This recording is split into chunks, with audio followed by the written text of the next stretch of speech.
encore une virée ailleurs. C'est tellement sympa d'aller se balader et de vous faire découvrir la montagne ou une région tout près de Lyon, puisqu'on est à Voiron, Voiron en pleine Isère, en Chartreuse. Et qui dit Chartreuse dit cet élixir réalisé par ces Chartreux. Vous savez que la recette, on n'arrivera jamais à la trouver, elle est secrète. Mais là, on est reçu dans les caves de Chartreuse. Florence va tout nous expliquer, nous balader. On est ravis. Bonjour, bonjour. Bonjour Anne, tu vas bien? Oui, merci de nous accueillir. Je t'en Alors, prie. explique-nous où on est. Là, vous êtes sur l'ancien site de production des liqueurs chartreuses. C'est un site historique. Nous sommes dans un tout nouveau musée qui a ouvert en juin 2022.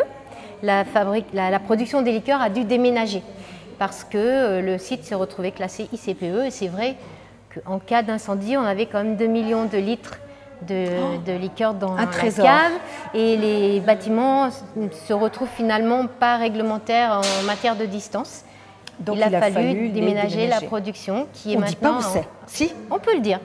C'est à Entre-deux-Guiers sur le site d'Aigues-Noires. Par contre, absolument pas ouvert au public. Oui. C'est secret, secret.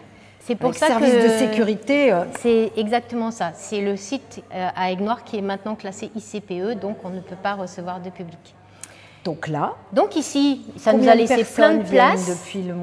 Depuis 2022, on a tous les ans à peu près 50 000 visiteurs. Donc un lieu emblématique. Un lieu emblématique, d'ailleurs on fait partie des sites emblématiques de la région Auvergne-Rhône-Alpes. Très bien.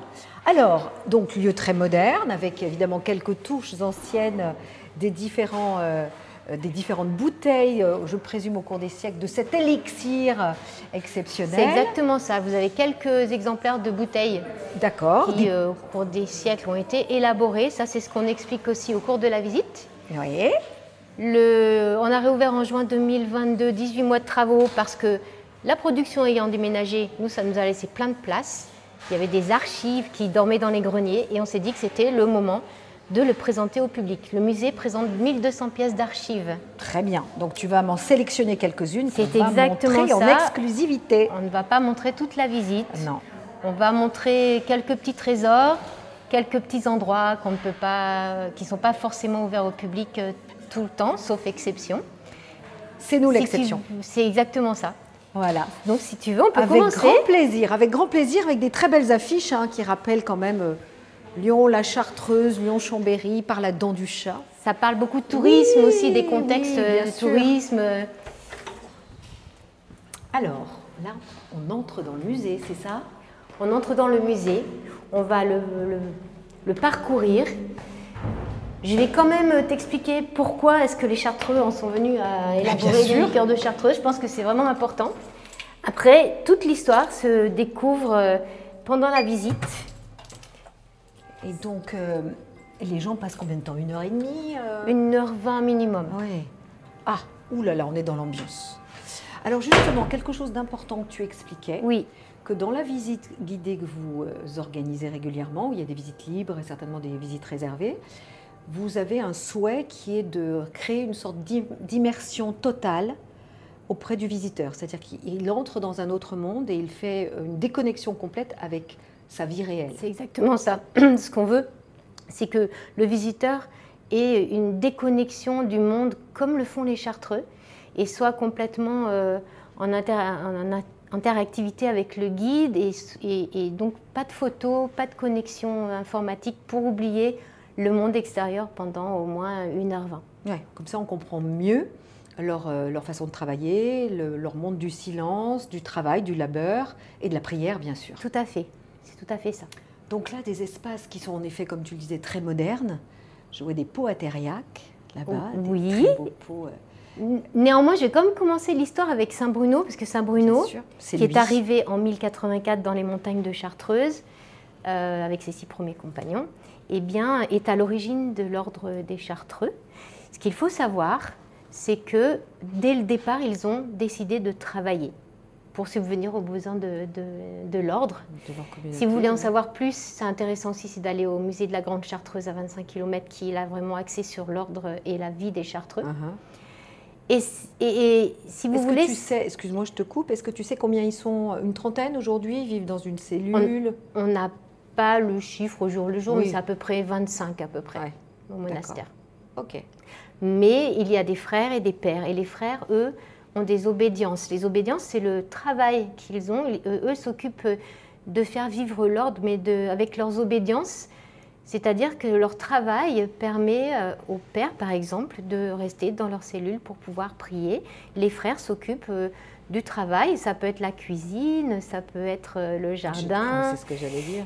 Alors, je crois qu'ils ont le droit de sortir une fois par semaine pour une promenade. Les pères sortent, ça s'appelle un spaciment, c'est un terme vraiment spaciment cartésien. Ils sortent, oui, pour pouvoir se connaître mieux, parce qu'il faut savoir qu'ils passent à peu près 80% de leur temps en cellule. Et avoir ce temps d'échange en promenade, ça permet aussi de se connaître comme des frères. Ça, c'est important. Et les Chartreux, il n'y en a que 2 qui connaissent l'intégralité de la recette, avec un 3e qui s'occupe particulièrement des plantes.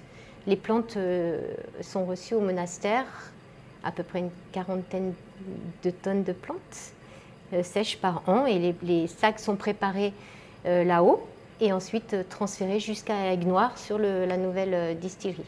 D'accord. Bon, tu me diras plus sur les plantes. Alors, est-ce qu'on a juste un petit coup d'œil puisque... Le petit coup d'œil, c'est par exemple une très belle œuvre.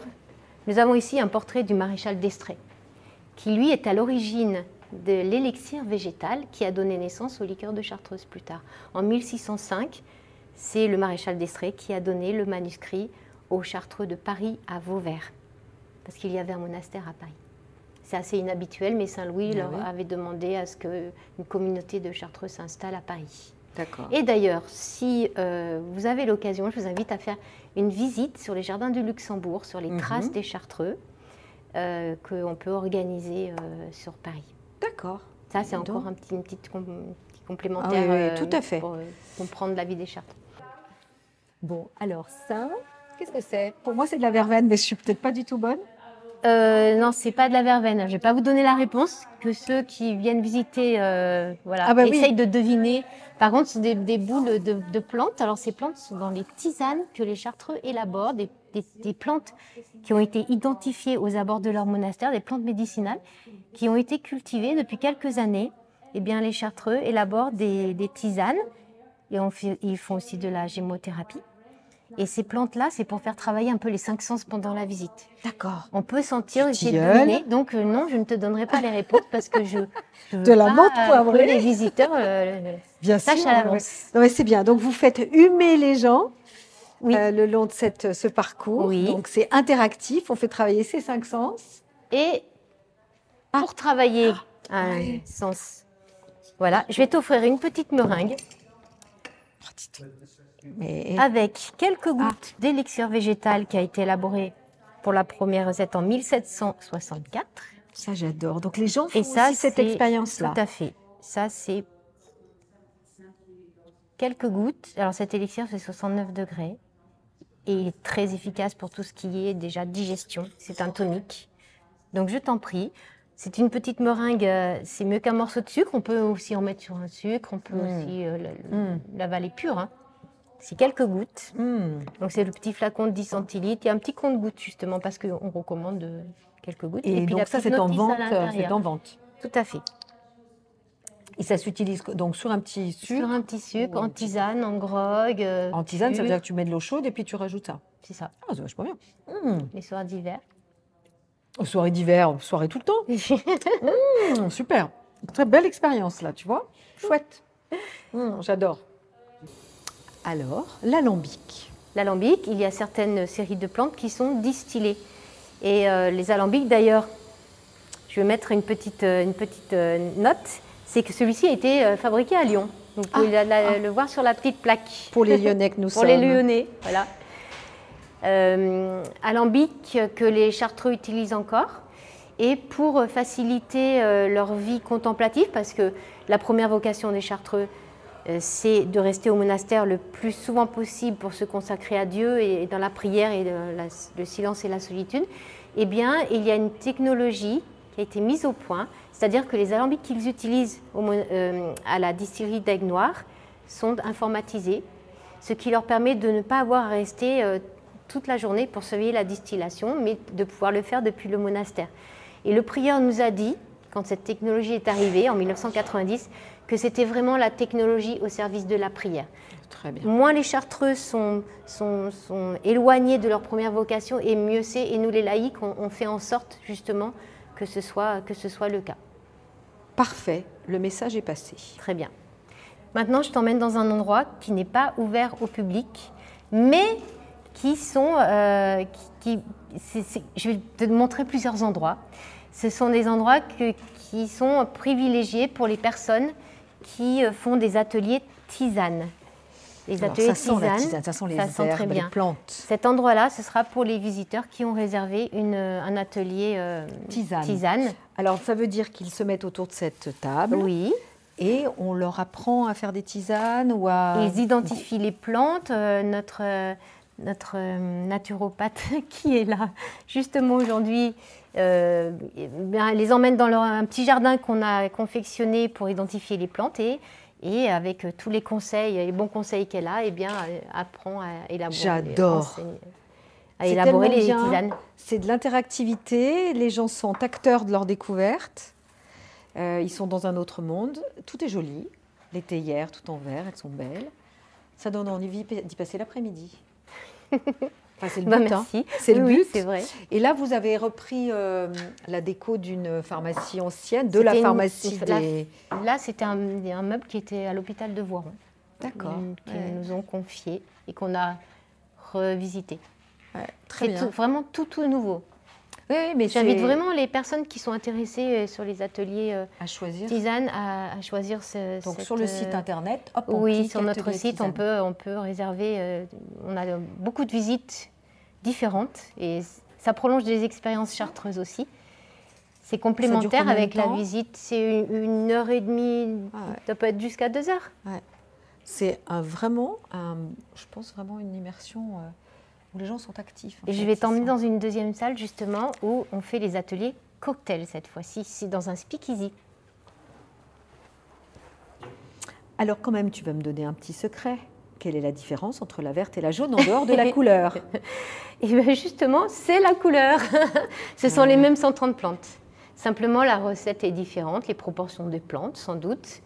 La jaune est plus une liqueur gourmande, je dirais. Ouais. Où on sent bien les épices, les fleurs. Elle est douce, elle est très agréable. La chartreuse verte, avec cette liqueur, on a l'impression de rentrer dans la forêt. C'est vraiment un goût de plante. Elle fait 55 degrés, la verte, et la jaune fait 43 degrés. Donc déjà, il y a quand même, quelques degrés de différence. Donc la première à avoir été réalisée, la verte. Non, les deux 1840. 1840, dis donc, mais dis donc. Et quelle est la plus vendue des deux? La plus vendue, c'est la verte, parce qu'on l'utilise aussi pas mal en cocktail. D'accord. Et dans la cuisine aussi. La cuisine. La cuisine à la chartreuse. Comment rendre ces convives heureux et joyeux? Superbe, bravo. Donc là, c'est le lieu de dégustation. C'est la fin de la visite. Fin de la visite. Et donc, c'est une dégustation expliquée, commentée. Bien sûr. Ça, c'est chouette. Vraiment. Oui, on prend le temps, chacun a son petit verre et on explique comment déguster au mieux la chartreuse. Anne, j'ai une surprise pour toi. Ouais, j'allais dire Florence, elle a des surprises. C'est ça, j'ai préparé quelque chose. Alors ça, par contre, on ne le montre vraiment pas beaucoup. Profitez-en. Mais on a fait une petite folie. C'est par ici. Ah. Nous avons décidé d'ouvrir un tonneau, une cuve. Trop bien. Si ça te fait plaisir et si tu veux avoir l'expérience d'être à l'intérieur d'une cuve qui a contenu de la chartreuse. Mais ça sent bon. Ça sent bon. On est bien là, c'est les derniers barreaux en cause. Où est la chartreuse? Et là, super. Ça sent bon. On sent cette... Ah mais franchement... Ouais. Bon, écoutez, on sent la chartreuse, cette liqueur incroyable, ça sent les plantes et ça sent très bon. C'est très... Moi qui ai quand même eu l'habitude aussi de tourner chez des viticulteurs, dans des caves somptueuses, c'est pas du tout la même odeur. Et non, les liqueurs, c'est fait avec des plantes. Et là, on sent les plantes. On les sent la pureté des plantes, c'est fou, hein? Chouette d'avoir fait ça. Donc les gens dégustent à l'intérieur de... Non, pour l'instant, on n'a pas vraiment trouver l'utilité. Enfin, on n'a pas encore trouvé l'emploi de ce tonneau, mais on l'a fait et amusant. Après on verra. Bon, un autre petit bijou tout caché, souterrain. Ça fait partie de la visite où on peut voir la plus longue cave à liqueurs du monde qui fait 164 mètres de long. Incroyable. Et c'était là qu'étaient produites, que vieillissaient les liqueurs à Voiron jusqu'en 2017, jusqu'au déménagement. Là-dedans? Oui. Dans tous ces Ce sont des foudres en chêne. Alors ceux-ci ont fait une autre distillerie, Fourvoirie, celle qui était avant Voiron. Et elles ont été déménagées ici. Mais on n'a pas pu les transporter jusqu'à Aigues-Noires. D'accord. On les a laissées ici, mais nouveaux foudres peut-être. Majoritairement, elles sont vides. C'est superbe. Quelle sérénité. On imagine tellement ces Chartreux en train de déambuler. Ouais, superbe. Bon, du coup, je me suis fait avoir comme tout le monde, c'est-à-dire que je suis arrivée devant en disant « Tiens, c'est un tableau électrique ». Bon, j'ai trouvé qu'il était quand même très propre, mais ce n'est pas ça. Mais ce n'est pas ça, c'est un bar caché, un speakeasy. Pendant la Prohibition, les gens devaient se cacher pour déguster de l'alcool et souvent c'était des façades, ça pouvait être une mercerie, ça pouvait être une bibliothèque. En fait, en poussant la porte, on se retrouvait dans un bar et là, c'est notre bar caché ici. Alors, on a le droit, on pousse la porte. Oh là là là là, il y a toute la déco qui va bien. Chouette. Et cet voilà. endroit est réservé pour les personnes qui s'inscrivent aux ateliers cocktails. Trop bien. Donc là, ils apprennent à élaborer les cocktails, bien sûr, les dégustent ensuite, à consommer avec modération, hein, bien sûr. Mais ça, c'est le petit endroit voilà, où on est à l'écart un peu de... Avec la mère Brasier. La mère Brasier est là. Oui. Et oui. Parce qu'elle proposait des plats à partir de chartreuse. De chartreuse. Prendre tout ce qui vient du cru, le produit, la proximité.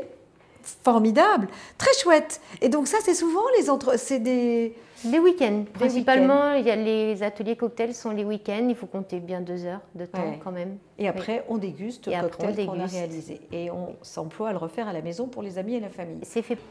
Bon, alors vous me voyez ravie parce qu'avec Florence, nous sommes en train de déguster un cocktail, chacune notre cocktail, réalisé avec des plantes et du coup des tisanes des pères chartreux. Les tisanes des pères chartreux, nous proposons des cocktails avec alcool ou sans alcool, bien sûr. Donc ici, on est bien d'accord, il y a donc un bar qui est super grand, qui est agréable, une boutique, et on va rappeler quand même quelque chose d'important, ce musée est ouvert 7 jours sur 7, pardon. 7 jours sur 7. 7 jours sur 7, vous serez accueillis tous les jours. Alors, à part le 25 décembre et le 1er janvier. Mais sinon, de toute façon, 25 décembre, 1er janvier, vous avez autre chose à faire.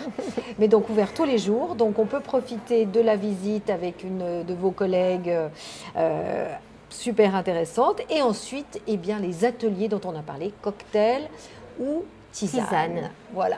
Eh bien, merci. Mais je t'en prie. De nous avoir reçus. Ça m'a fait plaisir. Je suis ravie d'être venue. Et on trinque parce que ça, c'est bon pour la santé.